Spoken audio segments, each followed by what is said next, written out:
It's so good to see you guys again, and we're back in the tent, and today we will be talking about Wuthering Heights. The whole book! So let's get started, dum-dums. Or I guess, as my math teacher would say, knuckleheads. I'm serious, my math teacher calls everyone else who can't do math well, knuckleheads.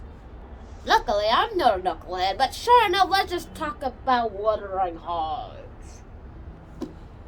Let's get the show started.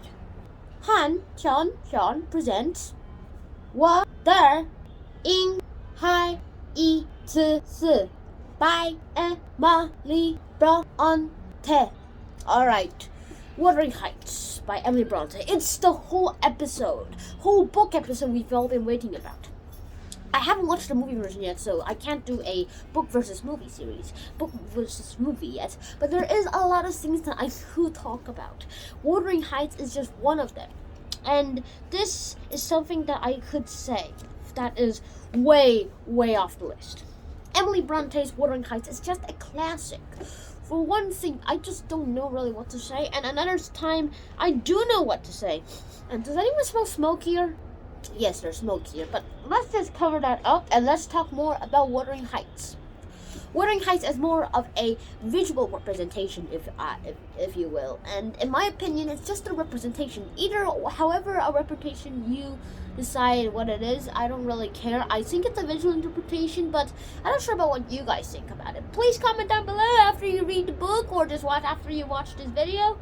I'm not sure comments will be on, so, but just sure enough, let's just get on. So, Wuthering Heights is a representation of the upper class and the lower class. Now, you might ask, but Sean, what is the representation from the lower and upper class?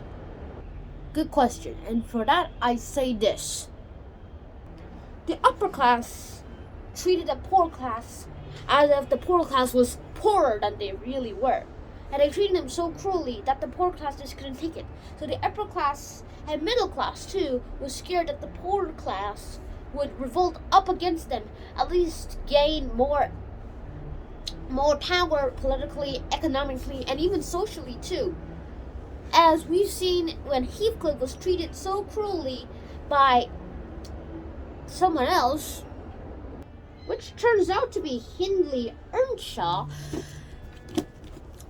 And then Heathcliff finds out that Catherine betrayed him by saying this, that she won't marry him because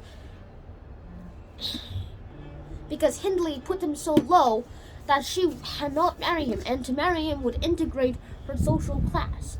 And she really did care about Heathcliff, but she cared more about her social class. However, Heathcliff didn't hear this because he ran away before he could hear this, that she chose to marry Edgar because he has money, and she could probably use that money to help Heathcliff. Now let's go fast forward a few years later, and we see Heathcliff return, a gentleman with money and great connections and great power too.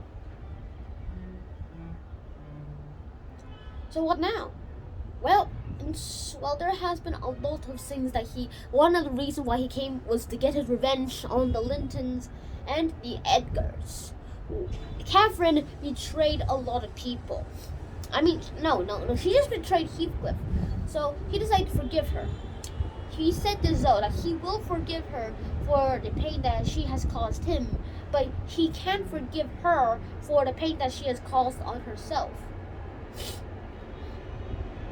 And all I can say and watch is that this is just one of the worst representations of my life. And how are readers still engaged in this? How was I still engaged in this? You know, like how when you read a novel, you can wait, if he did that before and he did this before, then I think he's gonna do this. And then he really does that, right? And then that's what makes books very boring. But then, this book has a little plot twist.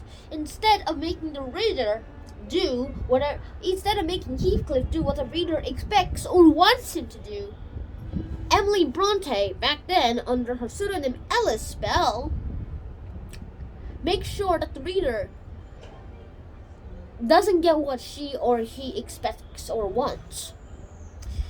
They have to reject their possibilities, which is very hard to do. Heathcliff is very unpredictable, and the wanting to understand Heathcliff is the thing that drives the reader to read more and more about the book, Wuthering Heights. And if you look here, through the whole book, there have been lots of love and things.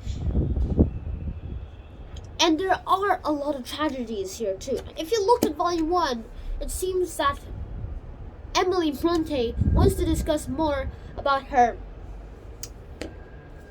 tragedy and wants to discuss all these events as tragedies.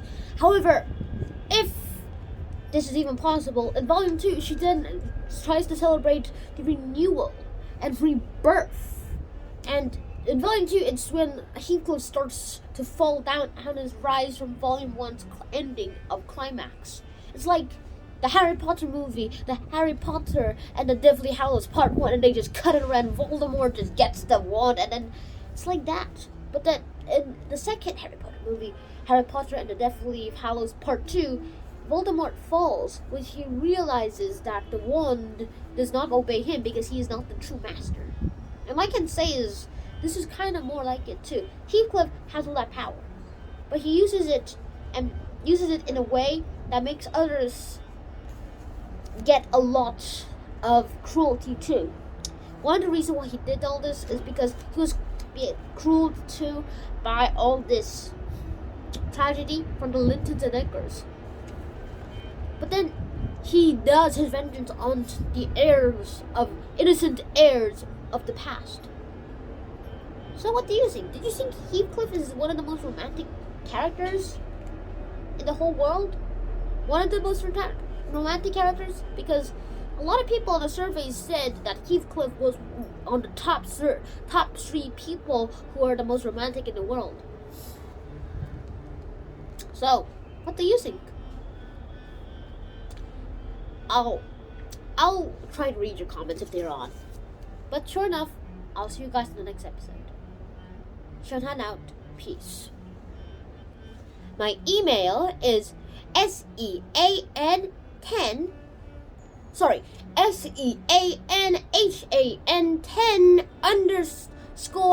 at naver.com. See you guys then.